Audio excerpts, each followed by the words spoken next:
علی کو نبی اکرم صلی اللہ علیہ وسلم نے اپنا نائب بنا کر چھوڑا تھا جب غزوہ تبوک میں جا رہے تھے مدینے میں. حضرت علی نے کہا بھی کہ مجھے آپ عورتوں کے ساتھ بٹھا کے جا رہے ہیں. فرمایا تمہارا مقام میرے ساتھ وہی ہے جو موسیٰ کے ساتھ ہارون کا تھا. ہارون کو چھوڑ کر گئے تھے نا یہودیوں کے پاس جب گئے تھے تورات لینے کے لیے, تو تمہارا وہی مقام ہے میرے ساتھ. تو یہ حضرت علی ہے رضی اللہ, ان کے بارے میں ان کی کیا عظمت میری نگاہ میں. اس ضمن میں اس میں کوئی شک نہیں ہے حضرت حسین رضی اللہ تعالی عنہ کی جو شہادت ہوئی ہے اور ان کے ساتھیوں کی اعزاء و اقارب کی, تاریخ انسانی میں یہ عزم, ہمت, شجاعت, مثابرت, صبر, استقلال, استقامت, اس کی بہت روشن مثال ہے, بہت روشن مثال ہے, بہت روشن مثال ہے. لیکن اس سے تاریخ کی رفتار پر کوئی اثر نہیں پڑا. وہ جو ملوکیت آ گئی تھی وہ اور گہری سے گہری ہوتی چلی گئی. واقعہ کربلا کے بعد تو واقعہ ہررا ہوا میں نے گنوا دیا آپ کو, اس سے زیادہ تو میرے خیال میں کہ اور ہمارے لیے لائق شرم جو ہے کوئی واقعہ ہے ہی نہیں اس پہلو سے.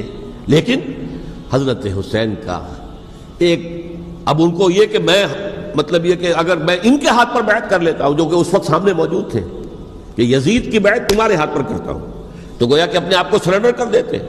لیکن انہوں نے قتل کیا. اصل قاتلان کوفی, وہی سبائی. البتہ یہ ہے کہ اس واقعے کی جو یادگار ہے اس میں کوئی شک نہیں ہے کہ اس نے مسلمانوں میں سے ایک گروہ کے دل میں قربانی اور شہادت کا جذبہ بہت پیدا کیا, اس میں کوئی شک نہیں. اور جس طریقے سے کہ عاشورہ محرم میں یاد منائی جاتی ہے, جس طریقے سے اس نے اہل تشیع کے اندر قربانی کا جذبہ بے انتہا پیدا کر دیا. کہ دیکھیے حضرت حسین رضی اللہ تعالی عنہ کی اس شہادت کے بعد, اس کے بعد واقعہ ہررا بھی ہوا جو واقعہ کربلا سے بھی بعض اعتبارات سے زیادہ بھیانک اور زیادہ گھناؤنا واقعہ بنو امیہ کی تاریخ ہے جس کو لوگ جانتے ہی نہیں. مدینے کے کچھ لوگوں نے بغاوت کی اور انہوں نے اس کے خلاف فوج بھیجی, اور فوج کو جب مدینہ فتح کر لیا 3 دن کے لیے حلال کر دیا, جو چاہو کرو, یہاں جسے چاہو مارو, جسے چاہو لوٹو, جس کا گھر چاہو برباد کرو, جس عورت کو چاہو ریپ کرو. اور یہ مدینہ النبی کے اندر ہوا. تو کاٹ کھانے والی ملوکیت کے اندر بہت سے واقعات ہوئے. عبداللہ ابن زبیر کھڑے ہوئے, انہوں نے حکومت قائم کی تھی, لیکن یہ کہ وہ تو 6 سال کے لیے کامیاب بھی رہے, ایک حکومت قائم کی, بنو امیہ کے ہاتھ پر بیعت نہیں کی, بالآخر ان کی حکومت بھی ختم ہو گئی. پھر حضرت زید کھڑے ہوئے, انہوں نے بغاوت کی, وہ بھی ناکام رہ گئے. پھر بنو عباس میں کھڑے ہوئے حضرت نفس زکیہ, حضرت حسن رضی اللہ تعالیٰ عنہ کے اولاد میں سے, وہ بھی ناکام ہو گئے, شہید ہو گئے. پھر یہ سمجھ لیا گیا کہ اب یہ جہاں تک 6ٹھی منزل ہے وہ تو دوبارہ تعمیر نہیں ہو سکتی. یہ تو جس کی لاٹھی اس کی بھینس, جس کے پاس طاقت ہوگی اس کی حکومت ہوگی, جس کا قبیلہ زیادہ قوی ہوگا, جس قبیلے میں زیادہ عصبیت ہوگی, مضبوط ہوگا, متحد ہوگا, طاقتور ہوگا, اسی کی حکومت ہوگی. البتہ اس کے نیچے لوگوں کے اخلاق کی اصلاح کرو. صوفیاء کرام نے وہ کام اپنے ذمے لیا, اور بالکل وہی کام ہے کہ جو ائمہ اہل بیت کرتے رہے. حضرت حسن کی اولاد میں پھر حضرت علی بن حسین رضی اللہ تعالی, حضرت حسین کی اولاد میں پھر امام محمد باقر, امام محمد جعفر صادق, اور اس کے بعد بھی 5 اور, کسی نے بغاوت نہیں کی. جیسے علماء کرام کام کر رہے تھے اور جیسے صوفیاء کرام کام کر رہے تھے, ایسے ہی وہ مسلمانوں کی علمی تربیت, روحانی تربیت و تزکیہ کر رہے تھے. کسی نے حکومت کو چیلنج نہیں کیا. نوٹ کر لیجیے اس بات کو. پھر میں نے عرض کیا کہ جہاں تک خلفائے ثلاثہ کی شہادت کا اور شہادت حسین یا سانحہ کربلا رضی اللہ تعالی عنہم اجمعین کا تعلق ہے, اصل میں اس کو نہیں سمجھ سکتے لوگ جب تک کہ ریولیوشن اور کاؤنٹر ریولیوشن کا فلسفہ سمجھ میں نہ آئے. جب کسی ملک میں, کسی خطہ ارضی میں کوئی انقلابی تحریک چل رہی ہوتی ہے, ظاہر بات ہے ابتدا میں تو انقلابی لوگ چند ہوتے ہیں, کمزور ہوتے ہیں, ضعیف ہوتے ہیں, ان سے کوئی خطرہ محسوس نہیں ہوتا. لیکن کشاکش کے دوران ایک وقت آ جاتا ہے کہ پھر جو مخالف انقلاب ہیں وہ یہ سمجھ بیٹھتے ہیں، سمجھ جاتے ہیں کہ اب ہماری پیش نہیں جا رہی، اب ہمارا بس نہیں چلے گا، لہذا سر جھکا دو۔ اسے پنجابی محاورے میں کہا جاتا ہے نیوی پاؤ، اس وقت تو وقت کو گزارو۔ اب اس کے بعد پھر کوئی موقع ملا تو دیکھیں گے کہ اس انقلاب کو ہم انڈو کر سکیں، کاؤنٹر ریولوشنری موومنٹس۔ یہ اصل میں فلسفہ سمجھ میں نہ آئے، اور ریولوشن کا فلسفہ سمجھ میں نہ آئے تو سیرت النبی سمجھ میں نہیں آ سکتی۔ منہج انقلاب نبوی میری کتاب ہے، اس کو پڑھیے تو سیرت کا وہ تجزیہ آپ کے سامنے آئے گا جو آپ کی آنکھیں کھول دے گا کہ سیرت کو ہم کیا سمجھتے رہے اور سیرت اصل میں ہے کیا۔ بہرحال یہ کاؤنٹر ریولوشنری موومنٹس تھیں کہ جب عرب میں حضور کو فیصلہ کن قوت حاصل ہو گئی تو جو بھی مخالفین تھے انہوں نے سر جھکا لیا، سرنڈر کیا، اسلام لے آئے، گویا کہ چھپ گئے اسلام کے لبادے میں۔ لیکن وہ تھے اسی طاق میں کہ پھر کبھی موقع ملے تو پھر ہم اس نظام کو دہو بالا کر دیں، تلپٹ کر دیں۔ یہ رد عمل سب سے پہلے خود عرب کے اندر پیدا ہوا، کیونکہ مشرکین عرب کو جب سورہ توبہ کی پہلی 6 آیات نازل ہوئی ہیں جن میں الٹیمیٹم دے دیا گیا کہ اب کسی مشرک قبیلے سے کوئی معاہدہ اللہ کا اور اس کے رسول کا نہیں ہوگا، تمہیں 4 مہینے کی مہلت دی جا رہی ہے، یا ایمان لے آؤ اور یا تمہیں قتل کر دیا جائے گا۔ یہ بہت سخت آیات ہے قرآن کی، سورہ توبہ کی ابتدائی 6 آیات۔ اور حضرت علی رضی اللہ تعالیٰ عنہ کا کہنا یہ ہے کہ اس آپ کو معلوم ہے کہ مصحف میں یہ واحد صورت ہے جس سے پہلے بسم اللہ الرحمن الرحیم نہیں لکھی بھی آپ کو نظر آتی، باقی 113 صورتوں کے شروع میں بسم اللہ الرحمن الرحیم ہے۔ تو کیا وجہ ہے یہاں کیوں نہیں ہے؟ حضرت علی کا فرمانا ہے کہ یہ صورت تو تلوار ہاتھ میں لے کر اتری ہے، اور بسم اللہ الرحمن الرحیم میں اللہ تعالیٰ کے 2 اسماء ہیں، الرحمن الرحیم، تو یہ گویا کہ اس سے متضاد صورتحال ہے کہ اب تمہارے لیے آخری موقع ہے، یا ایمان لے آؤ اور یا قتل کر دیے جاؤ۔ اس میں ایک تیسری گنجائش خود بخود نکلتی تھی، یا یہ ملک چھوڑ کر چلے جاؤ، اور ایسا بہت سے لوگوں نے کیا بھی، لیکن اکثر لوگوں نے گردن جھکائی۔ لیکن رد عمل ظاہر ہوا، ایک تو مرتدین کھڑے ہو گئے جنہوں نے نئی نبوتوں کو مان لیا، ایک مانعین زکوٰۃ کھڑے ہو گئے کہ ہم زکوٰۃ تمہیں نہیں دیں گے۔ یہ رد عمل تھا مشرک عرب کا، مشرکین عرب کا۔ اور حضرت ابو بکر رضی اللہ تعالیٰ عنہ کے دفتر فضائل کا یہ بڑا اہم باب ہے، ود این آئرن فسٹ، حالانکہ وہ بہت رقیق القلب، کمزور، نحیف الجثہ انسان تھے، لیکن یہ کہ عظیمت کوہ ہمالا جو ہے ان کے اندر ظاہر ہوئی ہے، ود این آئرن فسٹ انہوں نے ان ساری جو رد عمل کی جو تحریکیں تھیں انہیں کچل کر رکھ دیا، اور پھر پورے عرب کو گویا کہ اثر نو اس میں اسلام کے نظام کو کنسولیڈیٹ کر کے حضرت عمر کے حوالے کر دیا رضی اللہ تعالیٰ عنہ۔ حضرت عمر کے زمانے میں جو جنگیں ہوئیں اس میں سلطنت روما جو ہے، جو اس وقت کی 2 سپر پاورز تھیں، سلطنت روما، قیصر روم، ہرقلیس، ہرقل تھا اس وقت کا جو رومی جو قیصر روم تھا، حکمران تھا، شہنشاہ تھا، اور دوسری طرف ایرانی مملکت تھی، خسرو پرویز تھا۔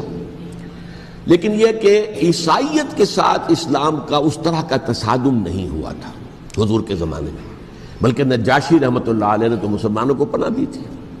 مقوقس پیٹریارک جو تھے اس کے الیگزینڈریا کے، انہوں نے حضور کے جو نامہ مبارک گیا تھا اس کا بہت اکرام کیا، تکریم کی، تحفے بھیجے حضور کی خدمت میں۔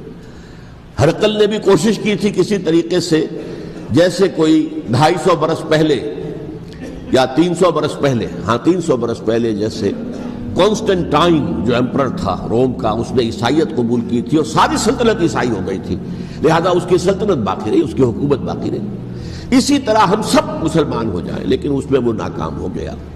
لیکن یہ کہ کوئی اس نے کنفرنٹیشن نہیں کی حضور سے۔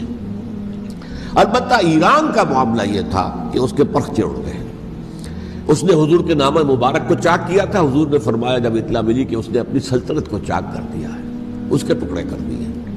بہرحال وہاں رد عمل شدید تھا، اور ایرانی جان لیجئے کہ ان کے اندر بہت سٹرانگ نیشنلزم ہے، آج بھی ہے سٹرانگ نیشنلزم، لہذا ان کے ہاں رد عمل شدید تھا۔ ان کی تو سلطنت ختم ہو گئی، نسیہ منسیہ ہو گئی، وجود ہی نہیں رہا۔ لہذا وہاں سے جو کاؤنٹر ریولوشن شروع ہوا ہے وہ پھر ہرمزان جو ایک بہت بڑا جرنیل تھا، اس نے بڑی عیاری کے ساتھ اپنی جان بچائی تھی۔ یہ بڑا دلچسپ واقعہ ہے کہ وہ یعنی کنڈمڈ تھا اسلامی حکومت کی طرف سے، خلافت کی طرف سے، کہ وہ جہاں بھی پایا جائے اس کو قتل کرنا ہے۔ حضرت عمر کی عدالت میں لا کے پیش کیا گیا۔ حضرت عمر نے کہا یہ واجب القتل ہے، قتل کر دو اس کو۔ اس نے کہا اچھا مجھے ذرا پانی پلا دیجیے۔ حضرت عمر نے فرمایا ٹھیک ہے بھائی پانی لاؤ، پانی دے دو۔ پانی کا کٹورا کہنے لگا مجھے پہلے ضمانت دیجیے کہ جب تک میں یہ پانی نہ پی لوں مجھے قتل نہیں کیا جائے گا۔ ہاں ہاں ہمارا وعدہ ہے۔ اس نے وہ کٹورا پھینک دیا پانی کا، کرو مجھے قتل کیسے کرو گے، میں نے وہ پانی تو نہیں پیا۔ اس سے اپنے آپ کو بچایا اس نے۔ بہرحال آپ اختلاف کر سکتے ہیں کہ حضرت عمر کو اس عذر کو قبول نہیں کرنا چاہیے تھا، لیکن بہرحال ان کی اپنی مروت اور شرافت تھی کہ اپنے وعدے کا پاس کیا۔ اس کی سازش سے ابو لولو فیروز اس نے حضرت عمر کو شہید کیا۔ یہ گویا کہ دوسری کاؤنٹر ریولوشنری موومنٹ تھی۔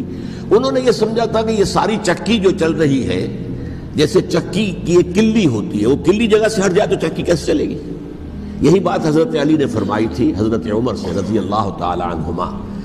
جب شام کے محاذ پر کچھ پسپائی سی ہو رہی تھی تو حضرت عمر نے ارادہ کیا میں خود جاؤں گا محاذ پر اور کمانڈ کروں گا۔ حضرت علی رضی اللہ تعالیٰ عنہ نے فرمایا کہ نہیں امیر المومنین آپ مت جائیں، چکی اسی وقت تک چلتی ہے جب تک کہ کلی گڑی ہوئی۔ آپ کلی ہیں اس وقت اس نظام کی جس کے گرد یہ اسلام کی چکی گھوم رہی، آپ مت جائیں۔ لہذا حضرت عمر نے ان کی بات مانی، اس قدر صائب مشورہ تھا جو دیا تھا۔ بہرحال انہوں نے یہ سمجھا تھا کہ عمر ہی کے بل پر چل رہا ہے یہ سب کچھ، لہذا عمر کو پیچھے ہٹا دینے سب بیٹھ جائے گا۔ لیکن ظاہر بات ہے کہ محمد رسول اللہ کی بنائی ہوئی عمارت صلی اللہ علیہ وسلم اتنی کمزور نہیں تھی۔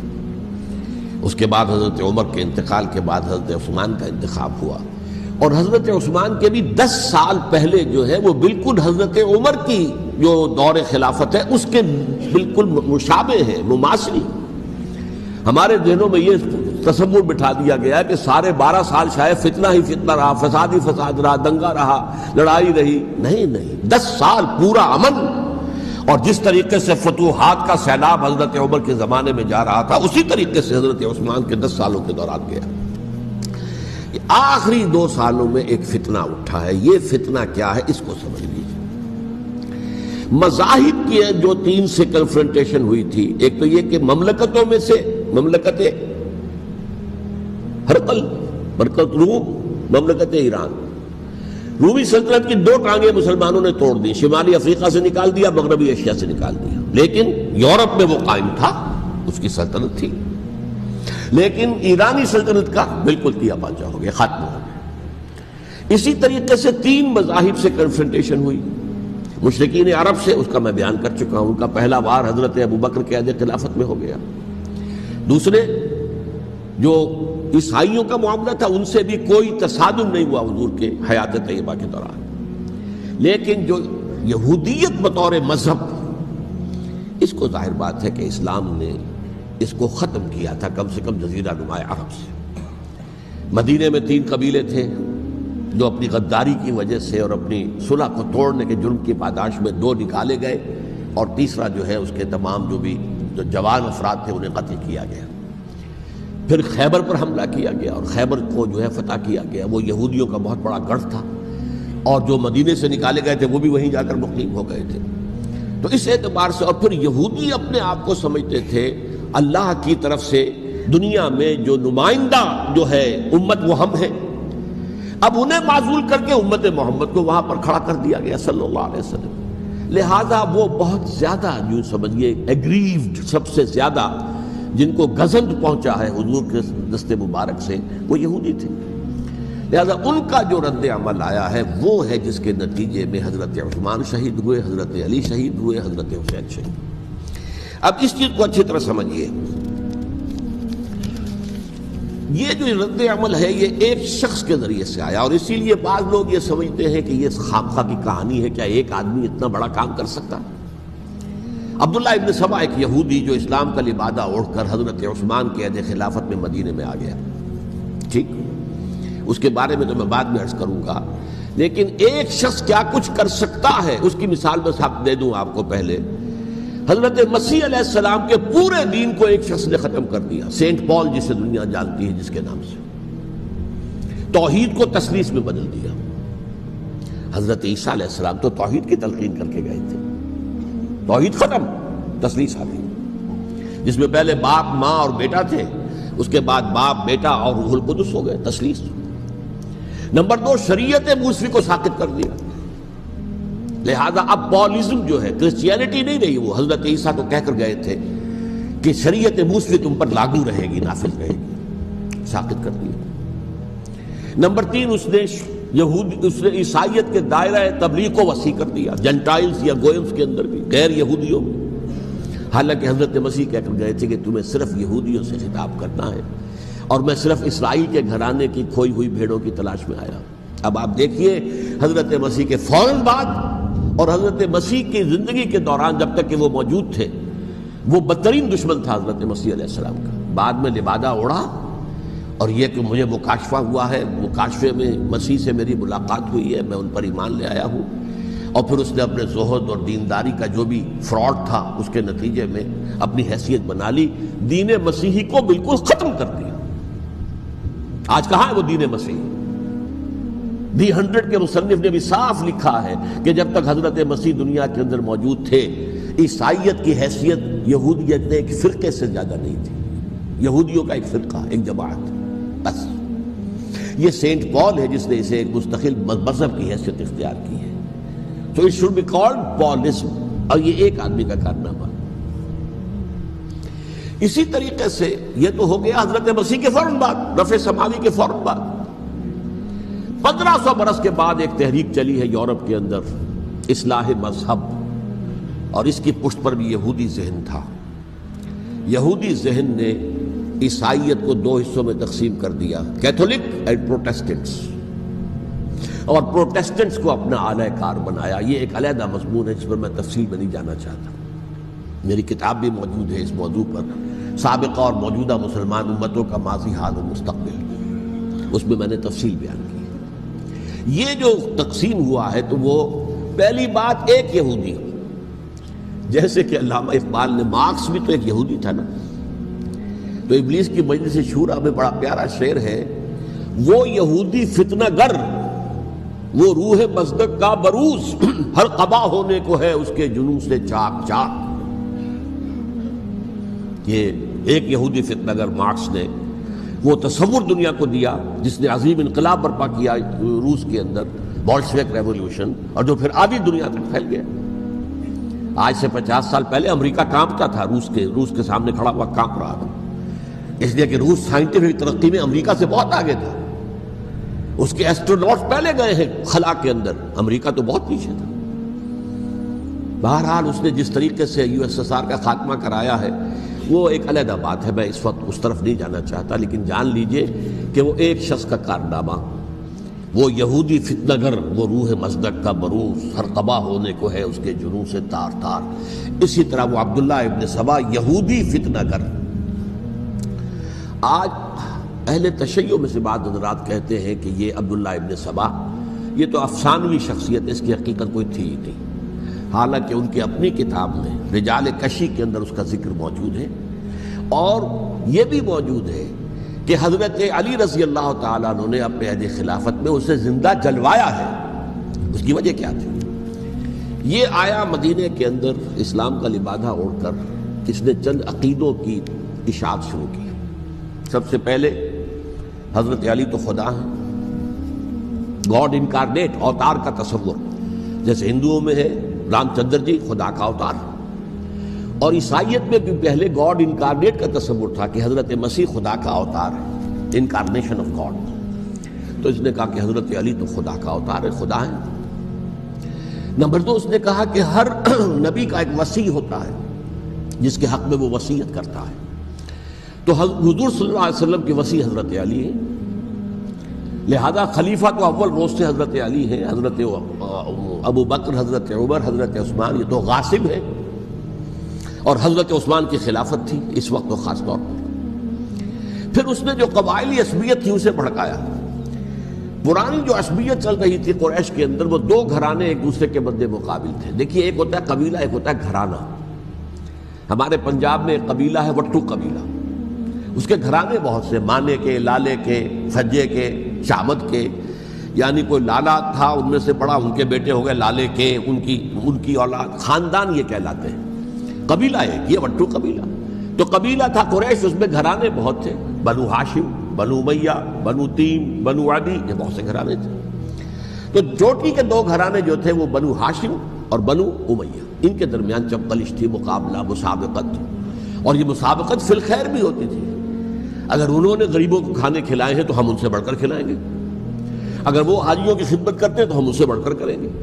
تو ان کے اندر یہ مسابقت فی الخیر بھی تھی، لیکن چپقلش تھی کہ کوئی ہم سے آگے نہ نکل جائے، وہ سمجھتا تھا وہ آگے نہ نکل جائے۔ پر اس شخص نے اس پرانی عصبیت کو تازہ کیا کہ حضور تو بنو ہاشم میں سے تھے، لہذا خلافت حق ہے بنو ہاشم کا، یہ غاصب ہے۔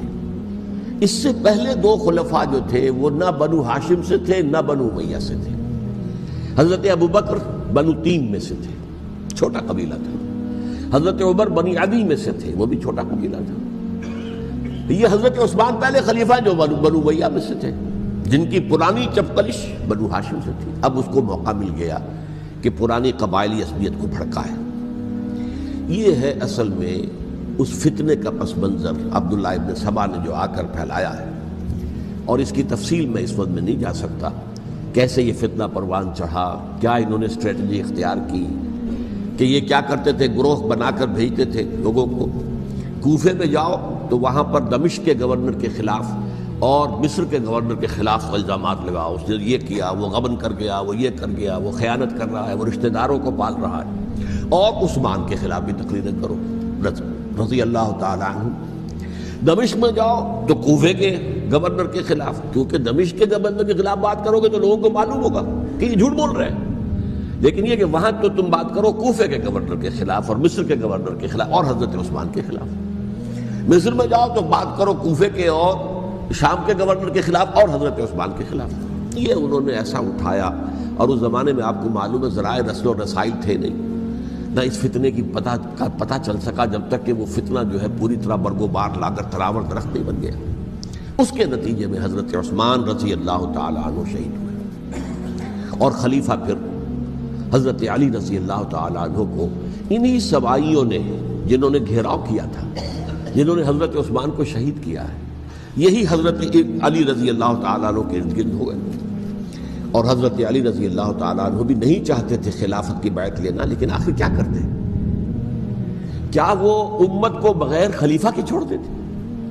حضرت زبیر سے کہا گیا، انہوں نے نہیں مانا، رد کر دی بات۔ حضرت طلحہ سے کہا گیا، انہوں نے نہیں مانا۔ حضرت علی سے کہا گیا، اب عشرہ مبشرہ میں سے یہی تو تھے نا، لہذا انہوں نے تسلیم کر لیا، خلافت ہو گئی۔ لیکن اس کے بعد جو خانہ جنگی ہوئی ہے، اس خانہ جنگی کے نتیجے میں نوٹ کر لیجئے کہ 1,00,000 کے قریب مسلمان ایک دوسرے کی تلواروں اور نیزوں اور برچھیوں اور تیروں سے ختم ہو گئے، ہلاک ہو گئے۔ یہ ہماری تاریخ کا تاریک ترین باب ہے۔ 5 سال، 4.5 سال حضرت علی کی خلافت کے، اور 6 مہینے حضرت حسن کی خلافت کے رضی اللہ تعالی عنہ۔ اس سے کیا ہوا کہ ایک طرف تو اسلام کی جو توسیع ہو رہی تھی، تھمتا نہ تھا کسی سے سیل رواں ہمارا، وہ سیلاب رک گیا، انٹرنل سیبوٹاج ہو گئی نا، اب تو اندر ہی آپس ہی میں اگر دست و گریبان ہو گئے تو باہر اب کیا توسیع کرتے ہیں، وہ توسیع کا عمل رک گیا۔ اور یوں سمجھیے کہ جیسے ٹرک اگر کبھی چل رہا ہو، بھرا ہوا ہو، لوڈڈ، اور وہ چڑھائی چڑھ رہا ہو، تو اگر کہیں موشن ٹوٹ جائے، ٹرک کو رکنا پڑے، تو ڈرائیور کے جان پر بن جاتی ہے، اس لیے کہ اس کو دوبارہ سٹارٹ کرنا، اور جبکہ وہ چڑھائی پر ہے، انکلائن پر ہے، آسان کام نہیں ہوتا، خطرہ ہوتا ہے وہ پیچھے جو ہے وہ نہ جائے۔ اور پہاڑی علاقوں میں آپ کو معلوم ہے ذرا پیچھے چلے جانے کا مطلب جو ہے بہت خطرناک جو ہے نتیجہ نکل سکتا ہے۔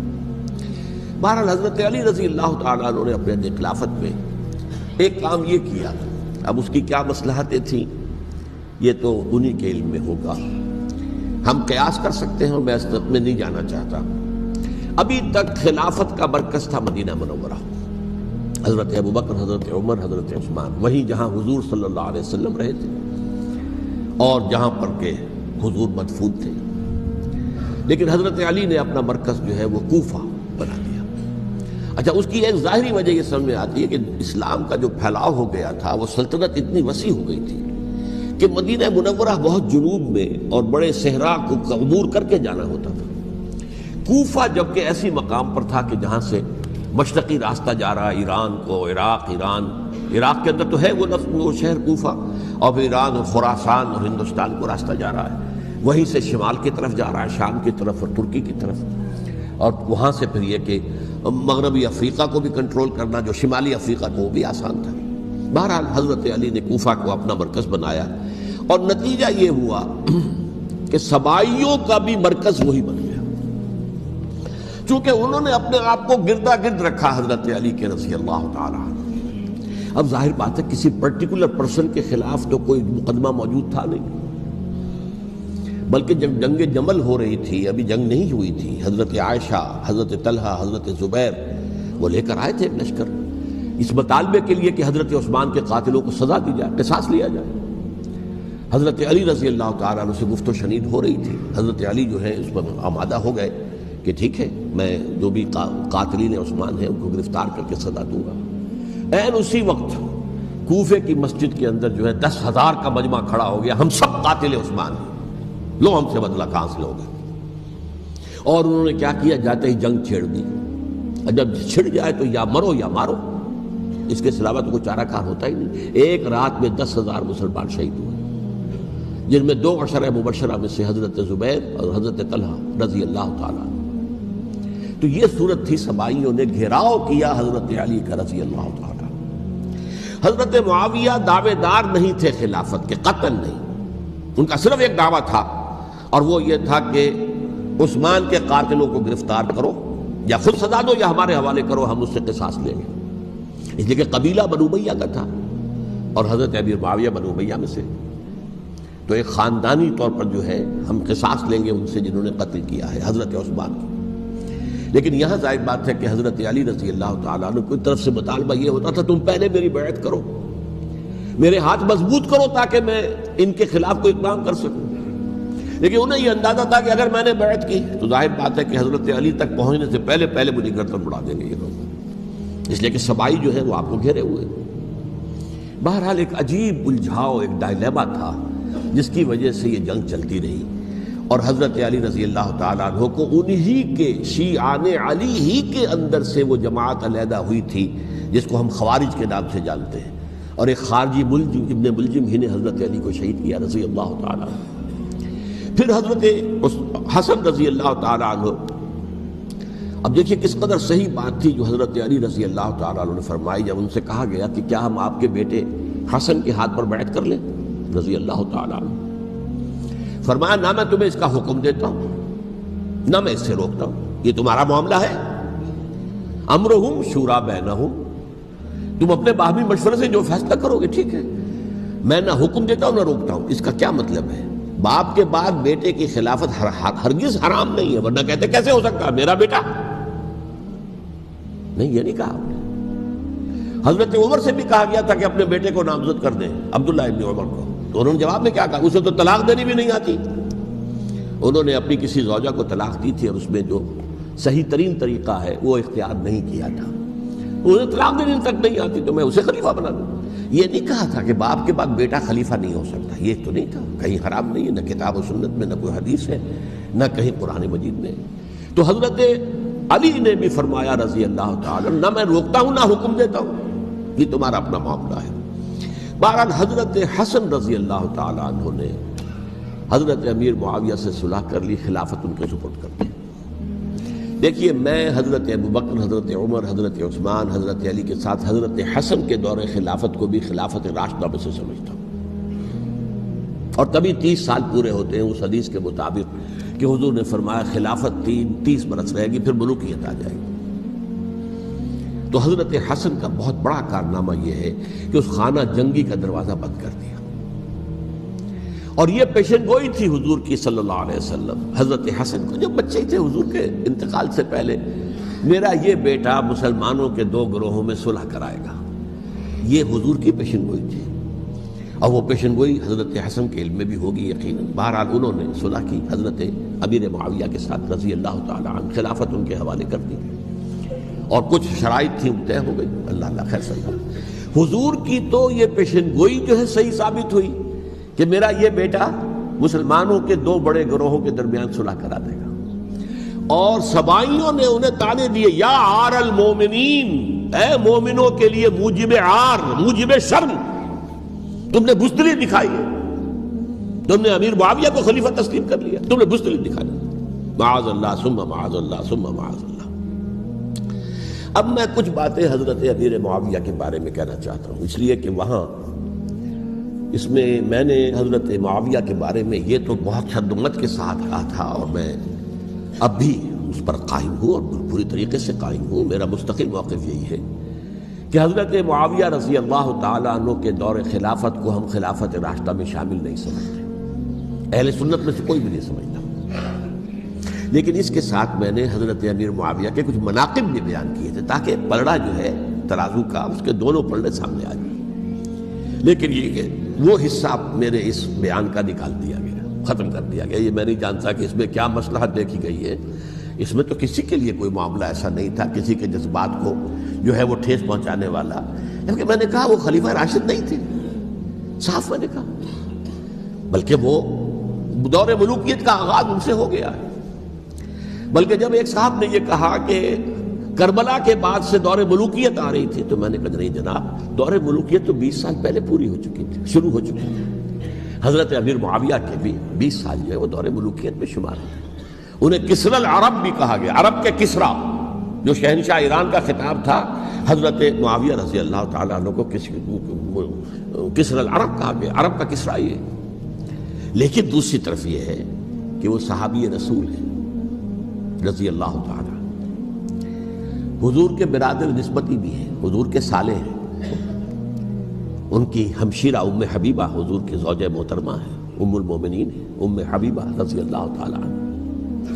پھر کس قدر معتمد علیہ تھے حضور کے کہ کاتبان وحی میں شامل تھے، وحی کی کتابت کرنے والے چند لوگ تھے جنہیں کہ حضور کہتے تھے کہ اب یہ آیت لکھ لو، ان میں سے ایک امیر معاویہ بھی رضی اللہ تعالیٰ۔ تو بڑے توازن کی ضرورت ہے۔ دیکھیے صحابہ کرام کا جہاں تک تعلق ہے، اہل سنت کا موقف یہ ہے کہ صحابہ تو کلہم عدول، صحابہ سب کے سب نیک نیت ہیں، اور ان کی روایت جو ہے قبول کی جائے گی، رد نہیں کی جائے گی، ان پر کوئی جرح و تعدیل نہیں ہوگی، اس لیے کہ ان کا تزکیہ محمد الرسول اللہ صلی اللہ علیہ وسلم نے کیا تھا۔ لہذا یہ تو ہو سکتا ہے کہ کسی صحابی سے کوئی خطا ہو جائے، لیکن وہ خطا اجتہادی ہوگی، نیت کی خطا نہیں ہوگی، نیت کی غلطی نہیں ہوگی۔ اگر کسی صحابی کی نیت پر حملہ کیا جائے تو یہ اصل میں طعن ہے، حملہ ہے حضور پر کہ وہ تربیت دے نہیں سکے اپنے ساتھیوں کو، معاذ اللہ ثم معاذ اللہ ثم معاذ اللہ، وہ تزکیہ کر ہی نہیں سکے۔ 3 جگہ جو قرآن میں آیا ہے یتلو علیہم آیاتہ ویزکیہم، تو کیا تزکیہ کیا؟ اگر ان کے قریب ترین ساتھی جو تھے، اگر ان کے اندر بھی بدنیتی تھی اور دنیا کی طلب تھی اور دنیا کے اندر اقتدار حاصل کرنے کا جذبہ تھا، تو پھر کیا تزکیہ کیا؟ معاذ اللہ ثم معاذ اللہ۔ لہذا صحابہ سب کے سب عدول ہیں، اور ان سے اختلاف ممکن ہے، لیکن ان کی نیت پر حملہ نہیں ہو سکتا۔ تو حضرت امیر معاویہ کی شخصیت ایک چیز ہے، آپ کا دور خلافت دوسری چیز ہے۔ شخصیت کے اعتبار سے صحابی رسول ہیں، برادر نسبتی ہیں حضور کے صلی اللہ علیہ وسلم، اور پھر یہ کہ اس قدر معتمد علیہ ہے صحابہ میں سے کہ وہ کاتبان وحی، یہ عام آدمی کے کرنے کا کام نہیں تھا جو وحی کی کتابت کرے، اللہ کے کلام کی۔ البتہ یہ ہے کہ جیسا کہ میں نے عرض کیا، ان کا دور خلافت راشدہ نہیں ہے، وہ ملوکیت کا دور ہے۔ یہ میں نے جیسا کہ عرض کیا، میں نے ایک صاحب نے جب یہ کہا کہ ملوکیت شروع ہو رہی تھی، میں نے کہا شروع نہیں ہو رہی تھی، ملوکیت تو 20 سال پہلے شروع ہو چکی تھی۔ اسی طریقے سے ایک صاحب نے کہا تھا اسلام کو قائم کرنے کے لیے حضرت حسین میدان میں آئے، میں نے کہا یہ بھی غلط ہے، اسلام تو 60 سال پہلے قائم ہو چکا تھا، نبی اکرم صلی اللہ علیہ وسلم کے دست مبارک سے اسلام قائم ہو گیا، جاء الحق وزهق الباطل ان الباطل کان زہوقا، پھر 30 برس تک وہ کامل شکل کے اندر قائم رہا۔ تو اسلام جو ہے وہ جو ہے در حقیقت اب قائم کرنے والی بات نہیں تھی، البتہ اس کے اندر زوال شروع ہو گیا تھا، اس زوال کے عمل کو روکنے کے لیے حضرت حسین میدان میں آئے۔ تو یہ ایک چیز کو صحیح تاریخی پرسپیکٹو میں رکھنا، تو جس طرح سے دین کو قائم کرنے کے لیے دیکھیے قائم تو کیا محمد رسول اللہ صلی اللہ علیہ وسلم والذین معہ رضی اللہ تعالیٰ عنہ، انہوں نے کیا تھا۔ ہاں اب جو ہے وہ اپنی اس شاندار حیثیت سے نیچے گرنے لگا تھا، وہ میں بعد میں عرض کروں گا کہ میں نے اسے کیا عرض کیا تھا کہ یہ اس زوال کو روکنے کے لیے کسی طریقے سے یہ اپنی اصل حقیقت پہ قائم رہے، یہ حضرت حسین رضی اللہ تعالیٰ عنہ کے سعی تھے۔ اچھا، حضرت امیر معاویہ کے جو 20 سال ہیں وہ پورے امن، سکون، اطمینان، کوئی جھگڑا، کوئی فساد، کوئی اختلاف، کوئی باہمی فانت نہیں، کچھ نہیں، 20 سال۔ یہ بھی تاریخ کی بڑی چشم کشا حقیقت ہے جو عام طور پر لوگوں کے علم میں نہیں ہے۔ سبائی بھی دبکے رہے، حضرت امیر معاویہ کی حکومت اتنی مضبوط تھی، کنٹرول، کہ ان کو کچھ سر اٹھانے کا موقع نہیں ملا۔ موجود تھے، دبکے رہے، جیسا کہ میں نے کہا ریولوشن کے آخری مرحلے پر آ کر جو مخالفین ہیں وہ دب جاتے ہیں کہ پھر دیکھیں گے، موقع ملے گا تو پھر لیں گے ان سے حساب کتاب۔ 20 سال رہے ہیں پورے امن کے۔ 10 سال کے بعد یعنی درمیان میں ہے حضرت امیر معاویہ کا عہد خلافت۔ ایک صحابی جو کہ بزرگ صحابہ میں سے ہیں، مغیرہ ابن شعبہ رضی اللہ تعالی عنہ، وہ آتے ہیں اور وہ کہتے ہیں کہ دیکھیے امیر المومنین، کتنی بڑی خانہ جنگی رہی تھی مسلمانوں کی آپس میں، اور اب بھی اگر آپ کسی کو نامزد کیے بغیر چھوڑ گئے امت کو تو پھر خانہ جنگی ہو جائے۔ 1 لاکھ اس وقت جو ہے وہ ہلاک ہوئے تھے، نہ معلوم اب کتنے ہلاک۔ لہٰذا آپ اپنی زندگی ہی میں نامزد کر دیجئے کسی کو خلیفہ، ولی عہد بنا دیجئے۔ حضرت امیر معاویہ نے ابتداءً جو ہے انکار کیا نہیں، لیکن ان کے دلائل ایسے تھے وزنی، اور میں سمجھتا ہوں کہ وہ بات صحیح تھی جو مغیرہ ابن شعبہ نے کہی، اس لیے کہ اب صحابہ کرام میں سے جو کبار صحابہ تھے وہ تو سب دنیا سے رخصت ہو چکے تھے۔ اب تو یا صغار صحابہ رہ گئے تھے جو حضور کے زمانے میں بچے تھے، حضرت حسن، حضرت حسین، عبداللہ ابن زبیر، یہ بچے تھے نا، یا تو وہ تھے، اور یا بالکل نو مسلم تھے، اور نو مسلموں میں بڑی تعداد وہ تھی جو ایرانیوں کی تھی، شامیوں کی تھی، ادھر کی تھی، ادھر کی تھی، تو ان کو تو ظاہر بات ہے کہ تربیت نبوی سے کیا خلافت راشدہ سے بھی اکثر و بیشتر کو کوئی حصہ ملا ہی نہیں تھا۔ تو اس صورت میں اب وہ اعلیٰ ترین معیار پر حکومت کے نظام کو قائم کرنا ممکن نہیں ہے۔ کوئی قبائلی عصبیت جب تک حکومت کی پشت پر نہیں ہوگی، حکومت مستحکم نہیں ہوگی۔ یہ گویا کہ ایک جس کو کہتے ہیں کہ حقیقت بینی، واقعیت پسندی، ایک آئیڈیلزم ہے اور ایک ریئلزم ہے کہ آپ فیکٹس آن دی گراؤنڈ کو غور کریں، سوچیں اس کے اوپر اور پھر کوئی فیصلہ کریں۔ اس اعتبار سے پھر حضرت امیر معاویہ نے بات مان لی اور بیعت لے لی لوگوں سے حضرت یزید کے لیے کہ یہ خلیفہ ہوں گے میرے بعد، اس کو ولی عہدی کہتے ہیں۔ اچھا، اس وقت 5 افراد ایسے تھے کہ جنہوں نے اس سے اختلاف کیا۔ یہ بات بہت اہم ہے۔ میرا کتاب چاہے سانحہ کربلا، اس کے کچھ نسخے آج یہاں ہوں گے، آپ لوگ پڑھیے اسے غور سے اور پھیلائیے تاکہ حقیقت سامنے آئے۔ 5 افراد کون تھے جو ہونے چاہیے؟ ابو بکر فوت ہو گئے، ان کے بیٹے عبد الرحمن ابن ابی بکر۔ عمر فوت ہو گئے، ان کے بیٹے عبداللہ ابن عمر۔ عباس فوت ہو گئے، ان کے بیٹے عبداللہ ابن عباس۔ زبیر فوت ہو گئے، ان کے بیٹے عبداللہ ابن زبیر۔ اور حضرت حسن جو ہے ان کا انتقال ہو چکا تھا، حضرت علی کے بیٹے حضرت حسین رضی اللہ تعالیٰ عنہ مجمعین۔ حضرت حسن کے بارے میں ایک فریق کا کہنا یہ ہے کہ انہیں زہر دے کر ہلاک کیا گیا، اہل تشیع کا قول یہ ہے، جبکہ اہل سنت کہتے ہیں کہ نہیں، وہ اپنی جو بھی طبی موت تھی اس سے ان کی وفات۔ لیکن میں اس میں نہیں جانا چاہتا، اس لیے کہ یہ مائکرو ہسٹری جو ہے نا، وہ تو ایک ایک واقعے کے لیے ادھر کی روایات کیا، ادھر کی کیا ہیں، ان کے پاس کیا دلائل، یہ تو کسی ریسرچ اسکالر کا موضوع ہے، میرا موضوع نہیں ہے۔ لیکن بہرحال یہ 5 حضرات تھے جنہوں نے ولی عہدی کی بیعت نہیں کی، لیکن حضرت معاویہ اتنے حلیم الطبع انسان تھے، انہوں نے جبر نہیں کیا، کوئی تشدد نہیں کیا۔ ٹھیک ہے، ولی عہدی کی بیعت نہیں کر رہے، کوئی بات نہیں، میری بیعت تو کی ہوئی ہے نا، ابھی تو میں زندہ ہوں، بات ختم ہو گئی، میری بیعت کو تو نہیں توڑا انہوں نے، فسخ بیعت نہیں کی۔ اس اعتبار سے انہوں نے نہ کوئی تشدد کیا، نہ جبر کیا، نہ کوئی مواخذہ کیا۔ لیکن جب امیر معاویہ کا انتقال ہو گیا، اب ولی عہدی کی بجائے وہ اب خلافت کی بیعت ہوئی، سب لوگوں نے بیعت کر لی۔ ان 5 میں سے ایک فوت ہو چکے تھے، حضرت عبد الرحمن ابن ابی بکر فوت ہو چکے رضی اللہ تعالی۔ 4 تھے، ان 4 میں ایک اختلاف ہوا۔ 2 کی رائے یہ تھی، عبداللہ ابن عمر، عبداللہ ابن عباس، کہ اگرچہ یہ کام غلط ہوا ہے، اسلام کی روح کے منافی ہوا ہے، یہ بادشاہت کی بنیاد پڑ رہی ہے، لیکن یہ بات ایسی نہیں ہے کہ اس کی بنا پر ہم خانہ جنگی شروع کروا دیں امت کے اندر، خون خرابہ کروائیں، فساد کروائیں۔ لہذا انہوں نے بیعت کر لی۔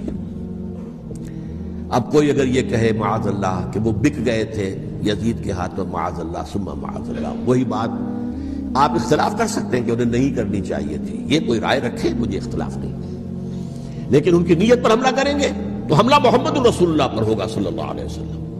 عبداللہ ابن عمر کون ہیں؟ کتنی حدیثیں ان سے جو ہے وہ منقول ہیں۔ عبداللہ ابن عباس کون ہیں؟ جنہیں حضور نے جو ہے جن کے لیے دعا کی تھی، اے اللہ فقہہ فی الدین وعلمہ التاویل، اے اللہ اس نوجوان کو دین کا فہم عطا کر اور قرآن کی تاویل اور تفسیر کا علم عطا کر۔ حبر الامہ کہلاتے ہیں۔ وہ کہیں پیسوں اور ٹکوں کے عوض بک جانے والے نہیں تھے، انہوں نے امت کی مصلحت دیکھی، نیت جو ہے اس پر حملہ نہ کیجیے، البتہ اختلاف کا حق آپ کو حاصل ہے۔ دو حضرات جو ہے ڈٹے رہے کہ نہیں، ہمیں کم وقت میں ریزسٹ کرنا ہے۔ عبداللہ ابن زبیر عمر کے اعتبار سے وہ بڑے ہیں، مسلمانوں میں سب سے پہلے ولادت مدینے میں جا کر جو ہوئی ہے وہ عبداللہ ابن زبیر کی ہوئی ہے۔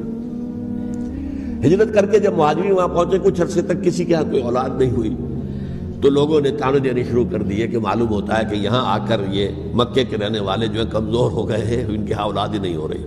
پھر عبداللہ ابن زبیر کی ولادت ہوئی ہے، یہ حضرت ابو بکر کے نواسے ہیں، حضور کی زوجہ محترمہ حضرت عائشہ کی بہن، حضرت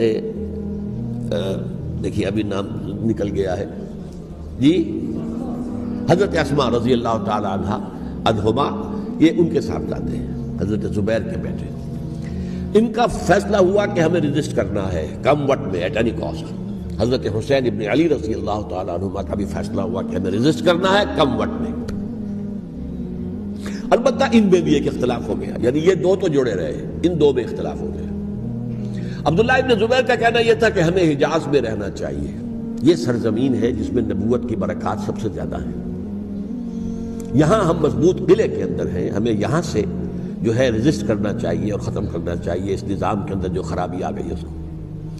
حضرت حسین رضی اللہ تعالیٰ عنہ کے پاس خطوط کا تانتا بنا ہوا تھا، کوفے سے لوگ خط لکھ رہے تھے، آئیے آئیے آئیے، ہم آپ کے ہاتھ پر بیعت کریں گے، ہم آپ کے ہاتھ پر بیعت کریں گے، ہم آپ کے ہاتھ پر بیعت کریں گے۔ یہی وہ کوفہ جو حضرت علی کا دارالخلافہ رہا تھا اور جو پھر صبائیت کا گڑھ بن گیا تھا۔ چنانچہ حضرت حسین نے حضرت مسلم بن عقیل کو بھیجا وہاں پر کہ میرے نمائندے کی حیثیت سے جا کر وہاں پر بیعت لو۔ 10-12 ہزار افراد نے بیعت کر لی، لیکن اس کے بعد یزید کی طرف سے گورنر بنا کے بھیجا گیا ابن زیاد کو۔ ابن زیاد نے آ کر جو تشدد کیا اور سختی کی تو سب کے سب بیعت توڑ کر اور سب منحرف ہو گئے۔ مخلصین تو وہ تھے نہیں، الکوفی لایوفی، کوفی جو ہے وہ تو کوئی وعدہ وفا کرنے والا ہوتا ہی نہیں، بیعت توڑ دی۔ فمن نقص فانما ينقص على نفسه، بیعت کے بعد بیعت توڑ دینا بہت بڑا گناہ ہے، توڑ دی۔ ادھر اطلاع مل گئی حضرت حسین کو، چل چکے تھے وہ، راستے میں تھے کہ وہاں تو مسلم بن عقیل شہید ہو گئے اور سب لوگوں نے بیعت توڑ دی۔ اب واپس جانا چاہتے تھے، لیکن مسلم بن عقیل کے بیٹے جو ہے اڑ گئے۔ یہ عرب کی اپنی ایک جو ہے پرانی ان کی حمیت اور ان کا قبائلی نظام کہ اب ہم اپنے والد کے خون کا قصاص لیے بغیر نہیں جائیں گے۔ حضرت حسین رضی اللہ تعالیٰ عنہ کی مروت اور شرافت کے لیے میرا ساتھ دینے کے لیے آئے تھے، اب میں ان کا ساتھ نہ دوں تو یہ تو شرافت اور مروت کے خلاف ہے۔ کہا اچھا چلو چلتے۔ وہاں جا کر بھی عین اپنے میدان کے اندر بھی حضرت حسین رضی اللہ تعالیٰ عنہ نے 3 چیزیں پیش کی ان کوفیوں کے لشکر کے خلاف۔ سب سے بڑا لشکر کے اندر سب سے بڑے تو کوفی تھے جنہوں نے بیعتیں کی ہوئی تھی حضرت حسین کے ساتھ۔ دیکھو مجھے جانے دو واپس حجاز کی طرف، یا مجھے سرحدوں پر بھیج دو تاکہ میں کافروں کے ساتھ جنگ کرتے ہوئے اپنی جان دے دوں، یا مجھے یزید کے پاس جانے دو، میں اپنا معاملہ اس سے طے کر لوں۔ لیکن کوفیوں کو یہ گوارا نہیں تھا۔ اگر یہ یزید کے پاس پہنچ گئے تو ہمارا کچا چٹھا بیان کر دیں گے کہ مجھے تو ان لوگوں نے ورغلا کر بلایا تھا۔ اس لیے کہ دیکھیے حضرت امیر معاویہ کے 20 سالوں کے دوران میں بتا چکا ہوں، ان کی حکومت اتنی مستحکم تھی کہ اس کے خلاف کوئی فتنہ اٹھانا ممکن نہیں تھا۔ اب چونکہ ایک چینج اوور ہوا تھا، اور چینج اوور میں آپ کو معلوم ہوتا ہے کہ ایک جس کو کہتے ہیں every thing is in the melting پاٹ، ابھی تو یہ درمیان کے اندر معاملہ ہے، تو انہیں موقع ملا، سر اٹھایا حضرت حسین رضی اللہ تعالیٰ عنہ کو، جو خطوط لکھے جس کے کہ تھیلے کے تھیلے اور بوریوں کی بوریاں بھری ہوئی حضرت حسین کے ساتھ تھی، وہ کہا کہ آئیے ہم آپ سے بیعت کریں، انہوں نے نہیں مانا۔ اور اصل میں حضرت حسین کے قاتل وہ کوفی ہیں، وہ بزدل، وہ منافق، جنہوں نے بیعت کر کے بیعت توڑی، اور اب وہ آ گئے کہ اگر یہ حسین رضی اللہ تعالیٰ عنہ بچ کر کہیں یزید کے پاس پہنچ گئے تو پھر ہمارا کچا چٹھا جو ہے وہ سامنے آ جائے گا اور ہماری پھر شامت آ جائے گی، لہذا انہوں نے قتل کیا حضرت حسین کو رضی اللہ تعالیٰ۔ ایک بات جو علامہ ڈاکٹر قلب صادق نے فرمائی، اور میرے علم میں یہ بات پہلے نہیں تھی، وہ یہ کہ حضرت حسین کے قتل کا فتویٰ ایک بہت بڑے مفتی نے دیا تھا۔ یہ بات بھی ذرا سمجھ لیجیے، حضرت حسین رضی اللہ تعالیٰ عنہ کے قتل کا فتویٰ ایک بہت بڑے مفتی نے دیا تھا۔ کیوں دیا تھا؟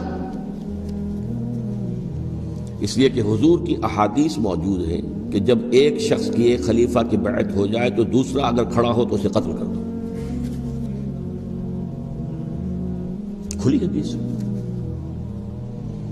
اسی لیے ایک بہت بڑے مفسر بھی ہیں، فقیہ بھی ہیں، قاضی ابن العربی رحمۃ اللہ علیہ، ایک ابن عربی ہیں الف لام کے بغیر، ابن عربی، وہ بہت بڑے صوفی ہیں، فلسفی ہیں، اندلس کے ہیں۔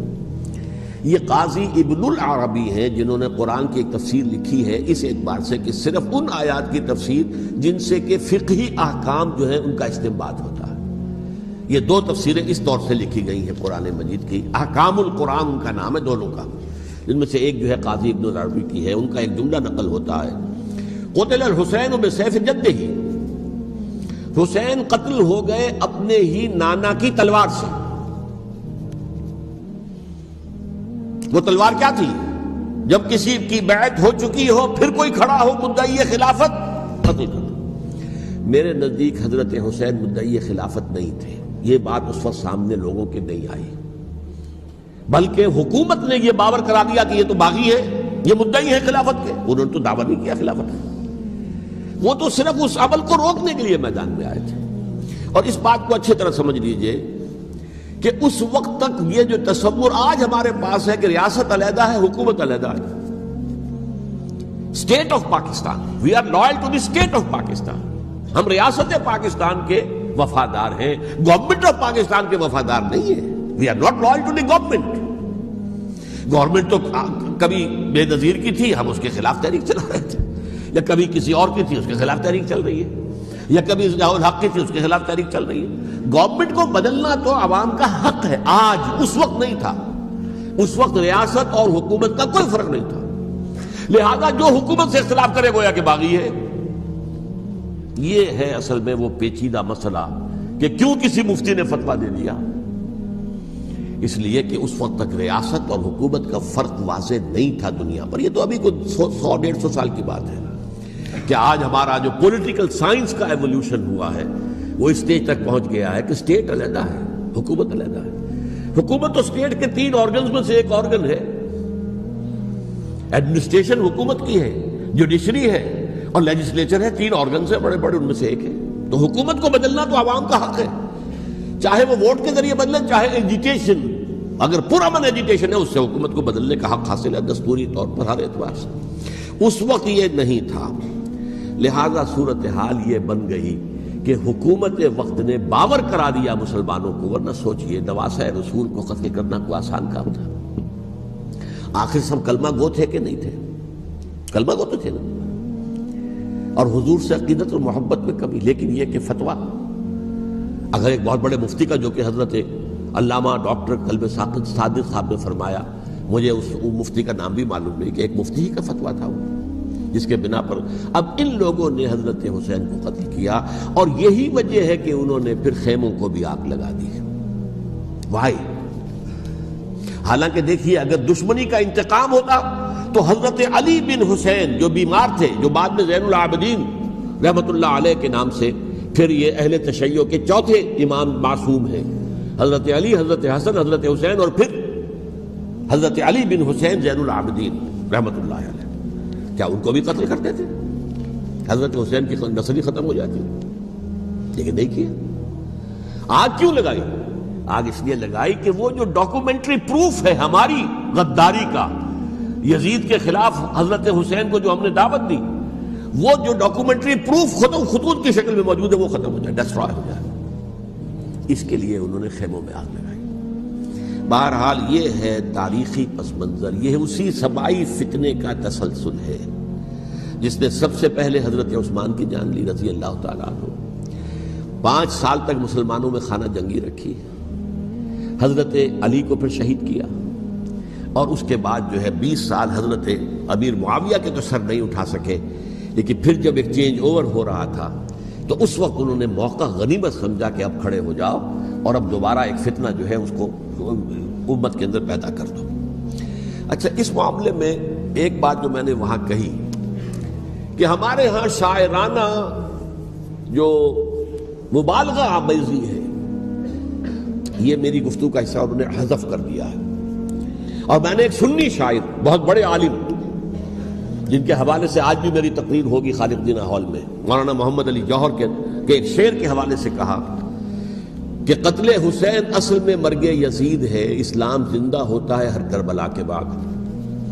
میں نے کہا بالکل محمل شعر ہے، اسلام مرا ہی نہیں تھا، زندہ ہونے کا کیا سوال؟ اور اگر کسی درجے میں مزمحل یا زخمی ہوا تھا تو وہ تو رہا، کربلا کے بعد بھی رہا، یزید کی حکومت بھی رہی، بنو امیہ کی حکومت بھی چلی، کوئی تبدیلی تو نہیں آئی۔ یہ کیا کہہ رہے ہیں؟ اسلام زندہ ہوتا ہے کربلا کے بعد؟ میں نے کہا اسلام مرا نہیں تھا۔ جیسے میں نے یہ کہا کہ ملوکیت جو ہے وہ اب شروع نہیں ہوئی، ملوکیت تو 20 برس پہلے شروع ہو چکی تھی حضرت امیر معاویہ کے، لیکن ظاہر بات ہے کہ حضرت حسن نے، حضرت حسین نے اس کو قبول کیا، اور حضرت حسین نے تو پھر 10 سال تک ولی عہدی جو تھی چاہے بیعت نہیں کی لیکن اس کے خلاف میدان میں آ کر چیلنج تو نہیں کیا۔ اس اعتبار سے یہ معاملہ جو ہے اسلام زندہ ہوتا ہے کربلا کے بعد، یہ بے تکی بات ہے۔ ہاں، حضرت شاہ اسماعیل شہید رحمۃ اللہ علیہ کی اگر میں تشبیہ کو، تمثیل کو سامنے رکھوں تو اسلام کی عمارت 6 منزلہ ہے، 6ٹھی منزل ٹاپ کی وہ گر گئی، 5 منزلیں انٹیکٹ تھیں، اسلام مرا نہیں تھا۔ عدالت میں شریعت کے مطابق فیصلے ہو رہے تھے، قاضی تھے، مفتی تھے، شریعت نافذ تھی، اسلام کیا مرا تھا؟ جبکہ خود کہہ رہے ہیں علامہ کلب صادق کے ایک مفتی کے فتوے سے حضرت حسین کو قتل کیا گیا۔ اب وہ مفتی کی رائے، اس کی بدنیتی ہو، جو بھی ہو، وہ جانے، اللہ جانے، لیکن عام مسلمان کیا کرے؟ اس پہلو سے اسلام مرا نہیں تھا۔ ہاں، ایک منزل گر گئی تھی، وہ گری رہی، 1000 برس تک گری رہی، یہاں تک کہ آ کر مغربی امپیریلزم نے اس کے گرایا، ملوکیت کا معاملہ ختم کیا، اور وہ جبرین ملوکیت دوسری آ گئی، ورنہ وہی بادشاہی چلی ہے۔ بلکہ دور بنو امیہ میں وہ بادشاہی پوری طرح اس نے بالوں پر نہیں نکالے تھے، اصل بالوں پر تو اس نے نکالے ہیں دور بنو عباس میں آ کر، اور پھر سلاطین جو ہے ترک، جو ترک خلفاء ہے، ان کا بھی بادشاہت تھی، اور کیا تھا، وہ خلافت تو نہیں تھی۔ تو یہ تو اسلام میں جو بھی نقص واقع ہو گیا تھا، کبھی واقع ہو گئی تھی، وہ جو کی تو برقرار رہی، اس کو بھی تسلیم کیا۔ میں اللہ کا شکر ادا کر کے کہتا ہوں کہ دونوں حضرات، دونوں شیعہ دانشور اور بڑی اعلیٰ سطح کے جو شیعہ عالم تھے، انہوں نے اس بات کو تسلیم کیا اور میری اس بات کو چیلنج نہیں کیا۔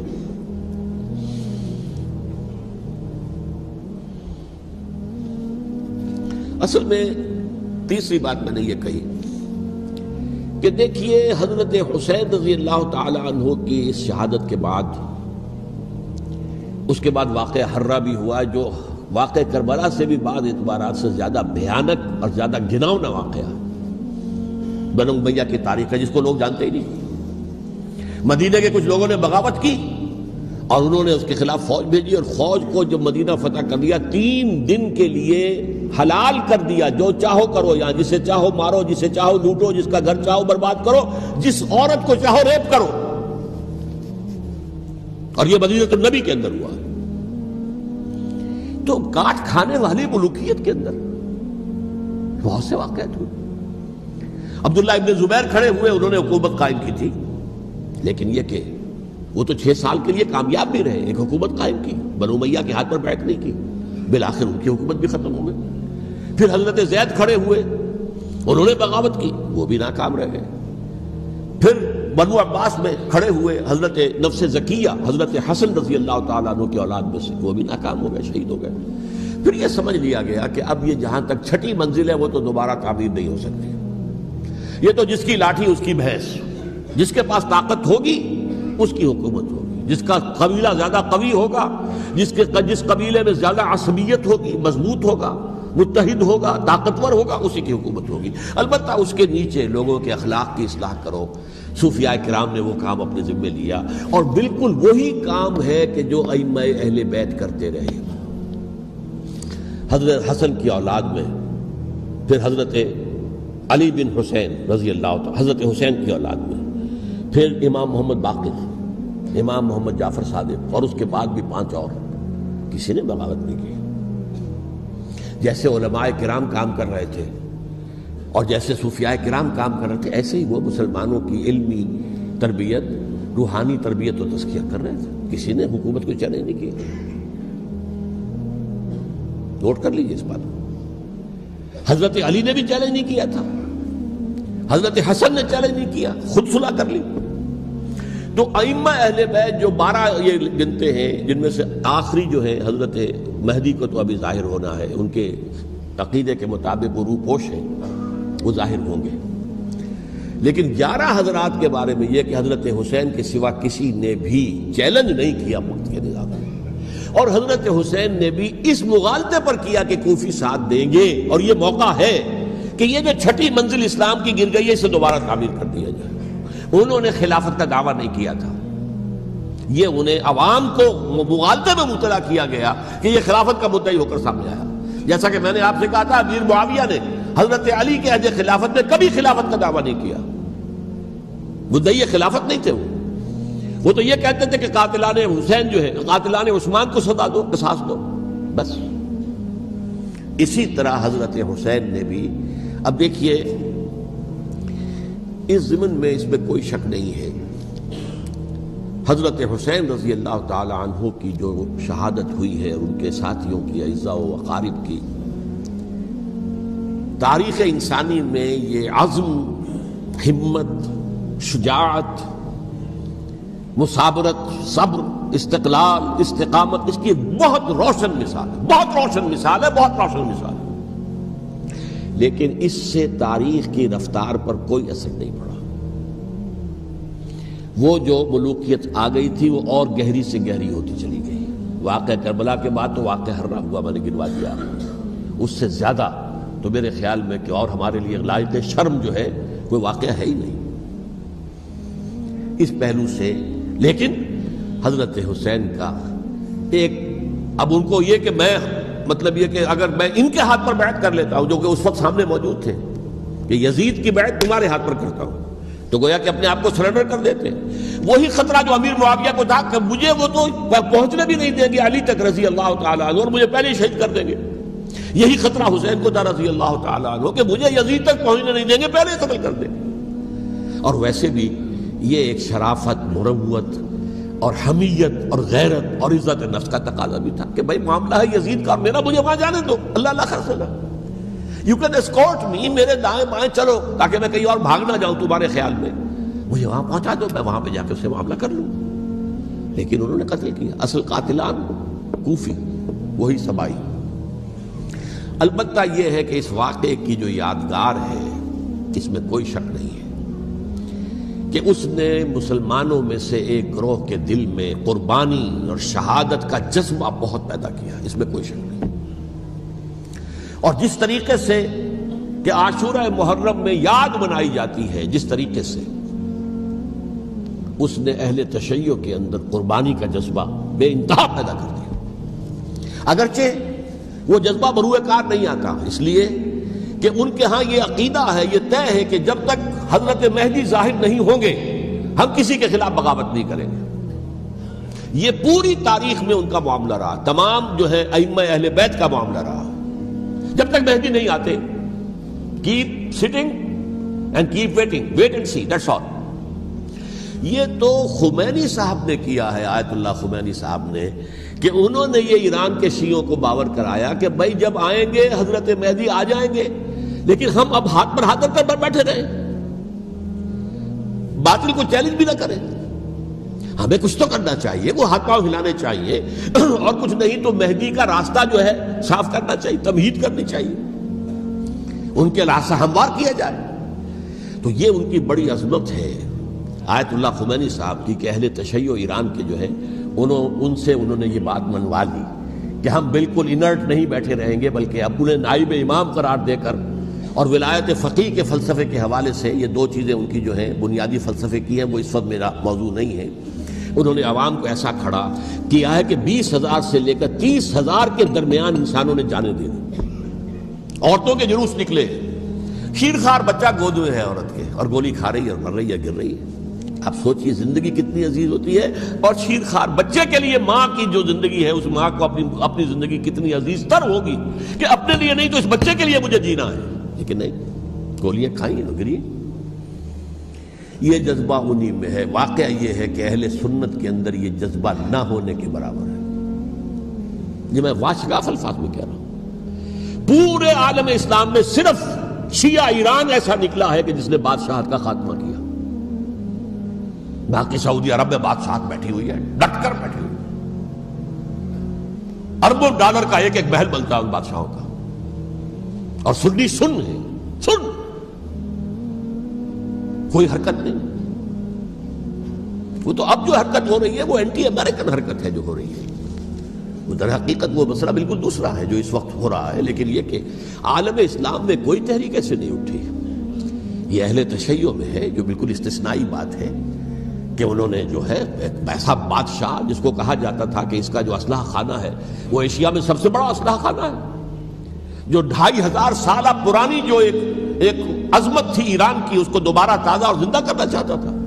2500 سالہ برسی اس نے منائی تھی، اس کے لیے ایک شہر آباد کیا تھا کہ خسرو یا سائرس یا ذوالقرنین قرآن مجید کی اصطلاح میں اس کی یادگار بنائی تھی، اور وہ سوچ رہا تھا کہ وہی عظمت دوبارہ ایران کی ہوگی جو کہ خسرو کے زمانے میں تھی، جس کا قرآن مجید میں سورہ کہف کے اندر ذکر ہے، مشرقی فتوحات، مغربی فتوحات، شمالی فتوحات۔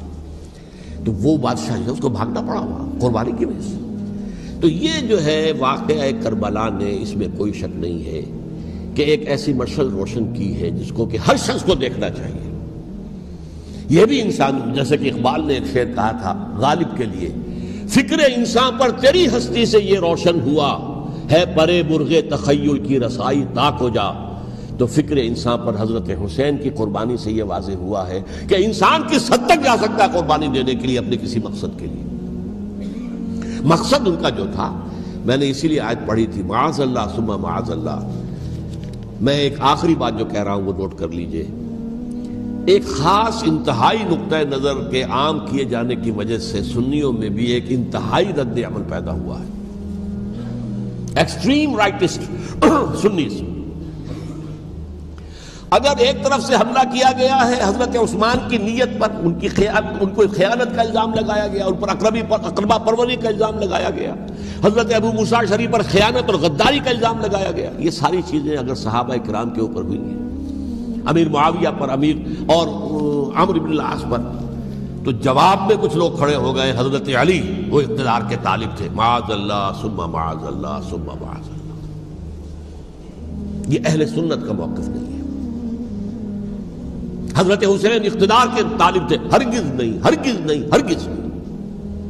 وہی اصول جو میں نے بتایا تھا سب کے لیے لاگو رہے گا، وہ امیر معاویہ کے لیے ہے تو حضرت علی کے لیے بھی ہے، حضرت حسین کے لیے بھی ہے۔ کہ نیک نیت ہے، آپ ان کی کسی رائے سے اختلاف کر سکتے ہیں لیکن ان کی نیت پر حملہ نہیں کریں گے۔ نیت پر حملہ کریں گے آپ کا ایمان بالرسالت جو ہے وہ مجروح ہو جاتا۔ یہ رسول کے ساتھ کیا، رسول نے ان کا تزکیہ کیا، یتلو علیہم آیاتہ ویزکیہم، اس کا سارا عمل محمد کا کیا ہوا صلی اللہ علیہ وسلم۔ تو صحابی کے معاملے میں یہ ہمارے ہاں ان کو اہل سنت جو ہیں جو معتدل مزاج کے، اکثریت ان کی، یہ تو چند لوگ ہیں، ذرا قلم چلا لیتے ہیں تو ان کی بہت سی کچھ چھوٹی چھوٹی کتابیں بھی شائع ہو گئی ہیں بہت، لیکن انہیں اہل سنت نے قرار دیا ناسبی یا خارجی۔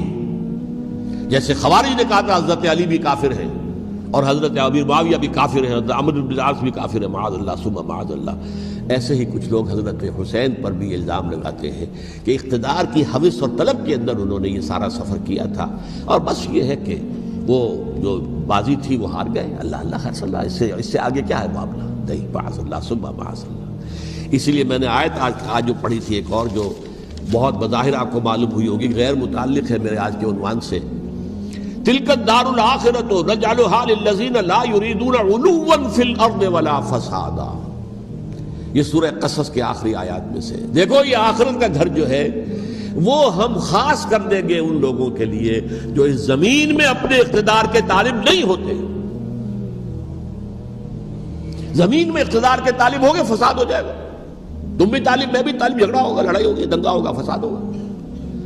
تلک الدار الآخرۃ نجعلھا للذین لا یریدون علوا فی الارض ولا فسادا۔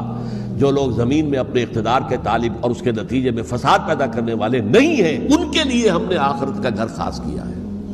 والعاقبۃ للمتقین، اور عاقبت جو ہے، انجام کار، آخرت جو ہے وہ تو متقیوں کے لیے ہے۔